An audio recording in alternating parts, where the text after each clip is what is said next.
ऐसा है कि हम तो पहले ही कह रहे थे कि राजस्थान के अंदर भ्रष्टाचार में राजस्थान एक नंबर पर है और क्राइम के अंदर एक नंबर पर है और बलात्कार की घटना में राजस्थान एक नंबर पर है। जब रक्षक की भक्षक बने हुए हों और बाढ़ ही खेत को खाने वाली हो, तो ऐसे समय में निश्चित रूप से ऐसे क्राइम बढ़ते हैं। और हम पहले जो चीज़ कह रहे थे वह चीज़ सिद्ध हो गई कि आज वही उन्हीं के पार्टी के जनप्रतिनिधि इस तरह से जो कृत्य करते हैं और जिसकी वजह से हमारे पूरे इस राजस्थान को शर्मसार होना पड़ा। राजस्थान को शर्मसार करने वाली घटना जिस तरह से जनप्रतिनिधि ने की है, तो निश्चित रूप से मैं यही कह सकता हूं कि ऐसे कृत्य करने वालों को सजा होनी चाहिए और आने वाले समय में इसकी कार्रवाई होगी और प्रक्रिया के अनुसार जो सजा होनी चाहिए वो उसके ऊपर कार्रवाई की जाएगी। भारतीय जनता पार्टी की राजस्थान में सरकार बनी है और प्रचंड बहुमत के साथ बनी है और अब हमारे सामने यही है कि हम ज़्यादा से ज़्यादा जनता का काम करवाएं और जनता की समस्याएं सुने। और निश्चित रूप से राजस्थान को अब अगर किसी पे भरोसा है तो वो भारतीय जनता पार्टी से, गारंटी भी अगर किसी की है तो नरेंद्र मोदी जी के ऊपर गारंटी पे भरोसा रहा है। और चुनाव के अंदर रिजल्ट की बात है तो रिजल्ट तो कभी आपको पता है जनता जनार्दन है और कई कारण होते हैं जिसके अंदर हो सकता है कि कई बार क्षेत्र का कारण हो सकता है, कई बार टिकट के विषय पे भी हो सकता है या कई बार अन्य प्रकार के कारण होते हैं। तो एक विधानसभा से उसको ये आकलन नहीं करना चाहिए क्योंकि राजस्थान के अंदर अभी अभी आपने देखा होगा जनता ने भारतीय जनता पार्टी को प्रचंड बहुमत दिया है और उसके साथ ही जहाँ चुनाव हुए आज छत्तीसगढ़ हो, मध्य प्रदेश हो, सभी जगह पर भारतीय जनता पार्टी की सरकार बनी है और डबल इंजन की सरकार है। अब हमारे सामने एक ही है कि डबल इंजन की सरकार है जो आने वाले समय के अंदर राजस्थान के अंदर विकास करवाएगी। राजस्थान का आने वाले समय में जो गरीब कल्याण की योजना है, चाहे इंफ्रास्ट्रक्चर की दृष्टि से है, उन सभी को कामों को करना हमारे लिए निश्चित रूप से बड़ा टारगेट है और उस टारगेट को हम पूरा करने में लगे हुए। अभी हमारा सिर्फ एक ही ध्यान हमारा केंद्रित है, तो वो केंद्र यही है कि हमें इस राजस्थान को जो पिछले पायदान पर पहुंच चुका है, कभी जब भारतीय जनता पार्टी की पहले सरकार थी तो राजस्थान हिंदुस्तान में एक नंबर पे था, अब वो सबसे पिछले पायदान पर अशोक गहलोत की सरकार लेके आ रही है। तब हम पुनः दूसरे देश राज्य प्रदेश है उनके साथ में हम कैसे बराबरी में आकर और उनसे भी आगे निकले। तो अब हमारी प्राथमिकता है राजस्थान को पुनः एक नंबर पर। जैसा है कि दिशा की मीटिंग जैसलमेर जिले में जो हुई जिला वहाँ पर, तो उसके अंदर जिस तरह से हमने रिव्यू के अंदर देखा कि पिछले कार्य समय के अंदर किस प्रकार से काम हुआ, निश्चित रूप से मैं कह सकता हूँ कि ये अधिकारी पूरे सरकार के जो जनप्रतिनिधि थे कांग्रेस के, उनके दबाव में काम कर रहे थे और पूर्ण रूप से भ्रष्टाचार में वो भी लिप्त थे और जनप्रतिनिधि भी लिप्त थे भ्रष्टाचार की वजह से। और इसका खामियाजा जो है वो इस जैसलमेर की जनता ने भुगता। और अब निश्चित रूप से मैं कह सकता हूँ कि राजस्थान में एक सुशासन देने वाली सरकार बनी है, भारतीय जनता पार्टी की सरकार है,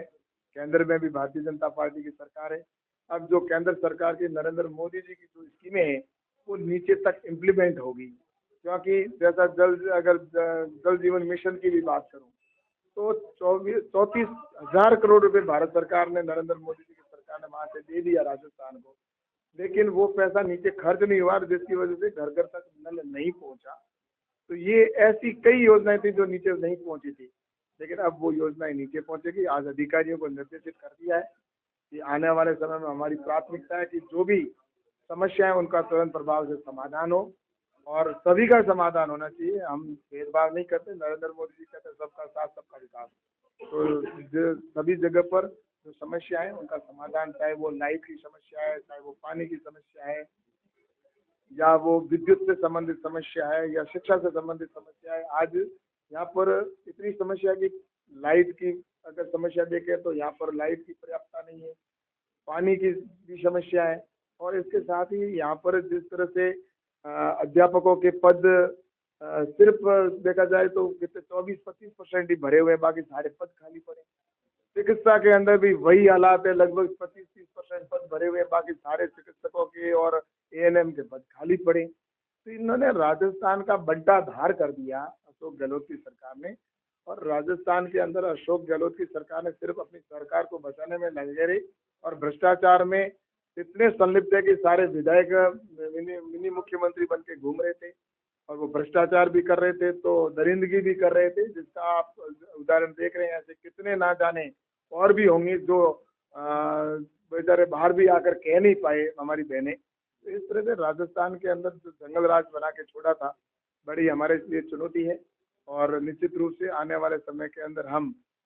राजस्थान को एक ऐसा सुनहरा राजस्थान बनाएंगे। राजस्थान की जनता ने जो हमारी अपेक्षा की थी, या राजस्थान की जनता के सामने जो हमने संकल्प पत्र प्रस्तुत किया था, घोषणा पत्र किया था, वो हमारी प्राथमिकता में रहेगा।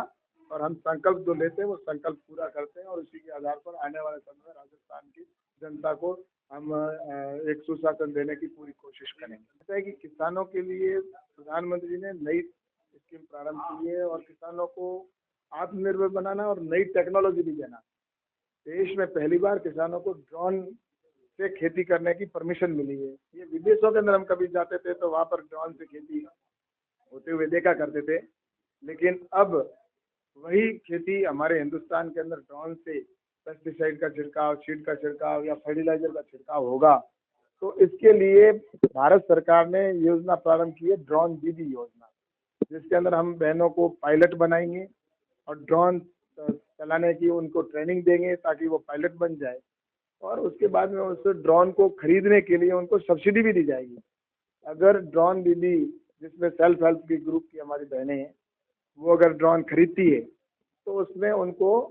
80% की सब्सिडी है। यानी कि अगर 10 लाख का ड्रोन है, उसमें 8 लाख रुपए की सरकार की सब्सिडी भारत सरकार देगी। इस तरह से देश भर में हम लगभग 15,000 ड्रोन दीदी के रूप में हम उनको तैयार करेंगे, उनको पायलट के रूप में उनको ट्रेनिंग देंगे और उनको सपोर्ट भी करेंगे, जो कि आने वाले समय में देश के प्रत्येक गांव के अंदर किसानों के बीच में हमारी बहनें हैं जो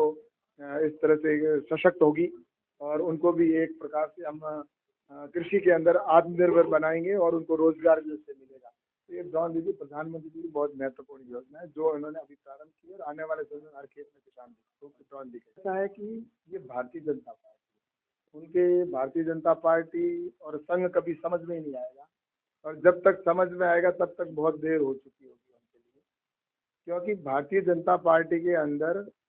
एक बूथ पर काम करने वाला कार्यकर्ता, वो प्रदेश का अध्यक्ष बन सकता है, वो राष्ट्रीय अध्यक्ष बन सकता है, बूथ पर ही काम करने वाला मुख्यमंत्री बन सकता है, और बूथ पर ही काम करने वाला राष्ट्रपति बन सकता है। तो वो सिर्फ भारतीय जनता पार्टी के अंदर है, और उन्होंने तो सिर्फ एक परिवार को देखा है, और उस एक परिवार के इर्द गिर्द घूमने वालों को ही उन्होंने हमेशा प्राथमिकता दी है। तो इसलिए उनके ये संघ समझने में और इस पर्ची को समझने के लिए एक लंबा रिसर्च करना होगा, और वो रिसर्च इनको अब 5 साल नहीं, अगले 25 साल तक इस बात का रिसर्च करना है उनको नेता को कि इस पर्ची में था क्या और क्या लिखा था और क्या निकला। तो इसके लिए उनको रिसर्च करना पड़ेगा और 25 साल इंतजार करना पड़ेगा, और 25 साल बाद भी इनके इस पर्ची के अंदर क्या था वो समझ में नहीं आएगा। और निश्चित रूप से मैं तो यही कहता हूँ, ये भारतीय जनता पार्टी है जहाँ पर कार्यकर्ता का सम्मान होता है, और भारतीय जनता पार्टी के अंदर एक अच्छे कार्यकर्ता जो काम करने वाले कार्यकर्ताओं को जिम्मेवारी दी है, और आज वो प्रदेश का नेतृत्व कर रहे, बहुत अच्छे से कर रहे हैं, और आगे भी बहुत अच्छा भजनलाल जी के नेतृत्व में राजस्थान का विकास होगा। भगवान श्री राम का मंदिर अयोध्या में बने, इसका बरसों बरसों से सबको इंतजार था, और वो इंतजार की घड़ियां 22 तारीख को समाप्त होगी, और पूरे देश के अंदर उत्साह है, और पूरे देश भर के अंदर पीले चावल भी दिए जा रहे हैं, और उस दिन पूरे देश में विशेष दीपावली मनाई जाएगी, और सभी अपने घर पर दीपक जलाएंगे। और निश्चित रूप से मैं इसके लिए प्रधानमंत्री जी का बहुत बहुत धन्यवाद देना चाहता हूँ कि वो घड़ी आज आ रही है, और निश्चित रूप से प्रत्येक व्यक्ति को अंदर एक उत्साह है, और पूरे देश भर के अंदर इस बात को लेकर एक खुशी का माहौल बना हुआ है।